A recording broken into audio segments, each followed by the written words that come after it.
हाँ तो my dear student, आज हम क्लास 12th हिंदी काव्य खंड चैप्टर 2 का सॉल्यूशन करवा रहे हैं।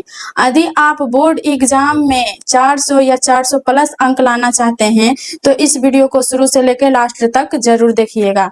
तो काव्य खंड का दूसरा चैप्टर है पद। पद के लेखक हैं सूरदास जी। तो इस चैप्टर का सबसे पहला प्रश्न हमारे पास दिया गया है कि वात्सल्य भाव के सर्वोपरि कवि निम्न में कौन है। तो इसका राइट आंसर होगा ऑप्शन नंबर सी, सूरदास। उसके बाद 2 नंबर का प्रश्न हमारे पास दिया गया है कि भोजन करी नंद अचमन ली हो मांगत सूर जुठनिया, यह उक्ति किस शीर्षक कविता की है। तो इसका राइट आंसर होगा ऑप्शन नंबर ए, सूर के पद। उसके बाद 3 नंबर का प्रश्न हमारे पास दिया गया है कि राधा रस केली किसकी रचना है। तो इसका राइट आंसर होगा ऑप्शन नंबर ए, सूरदास की। उसके बाद 4 नंबर का प्रश्न हमारे पास दिया गया है कि किसकी रचना श्रीमद् भागवत की पद्धति पर द्वादश स्कंदों में हुई है। तो इसका राइट आंसर होगा ऑप्शन नंबर बी, सूरसागर की। उसके बाद 5 नंबर का प्रश्न हमारे पास दिया गया है कि सूरसागर के कवि कौन, सूरसागर के कवि हैं। तो इसका राइट आंसर होगा ऑप्शन नंबर बी, सूरदास। उसके बाद 6 नंबर का प्रश्न हमारे पास दिया गया है कि भगवान श्री कृष्ण किस कवि के पूज्य थे। तो इसका राइट आंसर होगा ऑप्शन नंबर डी, सूरदास के। उसके बाद 7 नंबर का प्रश्न हमारे पास दिया गया है कि मीरा ने अपना प्रियतम किसे माना। तो इसका राइट आंसर होगा ऑप्शन नंबर बी, कृष्ण को। उसके बाद 8 नंबर का प्रश्न हमारे पास दिया गया है कि सूरदास किस भाषा के कवि हैं। तो इसका राइट आंसर होगा ऑप्शन नंबर बी, ब्रज भाषा के कवि हैं। के बाद 9 नंबर का प्रश्न हमारे पास दिया गया है कि सुर सुर तुलसी शशि उर्गन केशव दास अब के कवि खदोत सम जहां तहां करत प्रकाश, यह दोहे में किसे सर्वप्रथम कवि कहा गया है। तो इसका राइट आंसर होगा ऑप्शन नंबर ए, सूरदास जी को। उसके बाद 10 नंबर का प्रश्न हमारे पास दिया गया है कि सूरदास का जन्म कब हुआ था। तो इसका राइट आंसर होगा ऑप्शन नंबर बी, 1478 अनुमानित। उसके बाद 11 नंबर का प्रश्न हमारे पास दिया गया है कि सूरदास का निधन कब हुआ था। तो इसका राइट आंसर होगा ऑप्शन नंबर सी, 1583। उसके बाद 12 नंबर का प्रश्न हमारे पास दिया गया है कि सूरदास जी का जन्म कहाँ हुआ था। तो इसका राइट आंसर होगा ऑप्शन नंबर डी, दिल्ली के निकट सिही नामक गांव में।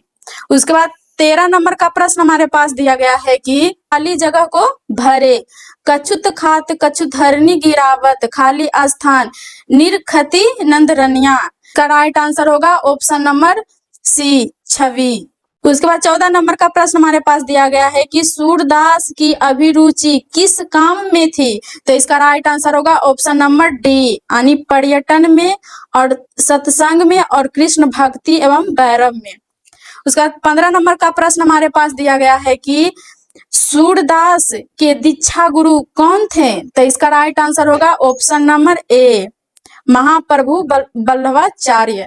उसके बाद 16 नंबर का प्रश्न हमारे पास दिया गया है कि सूरदास का व्यक्तित्व कैसा था। तो इसका राइट आंसर होगा ऑप्शन नंबर डी, उपर्युक्त सभी। उसके बाद 17 नंबर का प्रश्न हमारे पास दिया गया है कि सूरदास की कृतियों के नाम बताएं।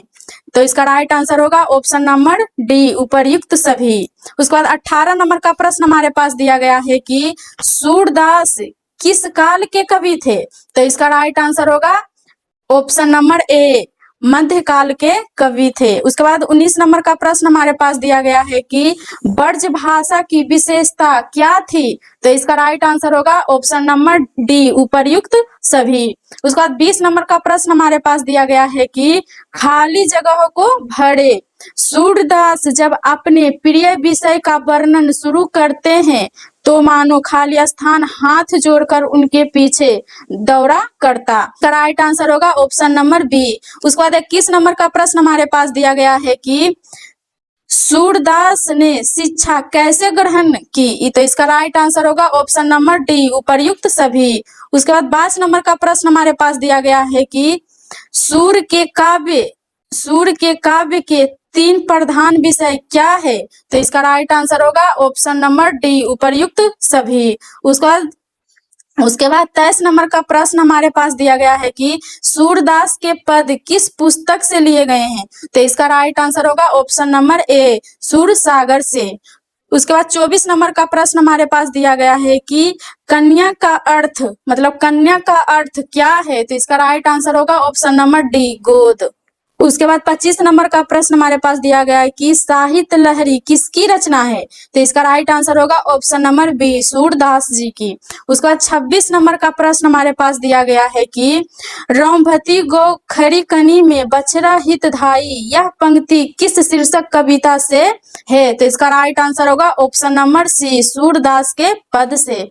तो चलिए इस चैप्टर का जितना भी क्वेश्चन था सभी का सॉल्यूशन करवा दिए हैं। यदि आपको वीडियो अच्छा लगे तो वीडियो को लाइक कर दीजिएगा और मेरे चैनल पे नए हैं तो चैनल को सब्सक्राइब कर लीजिएगा। तब तक के लिए जय हिंद।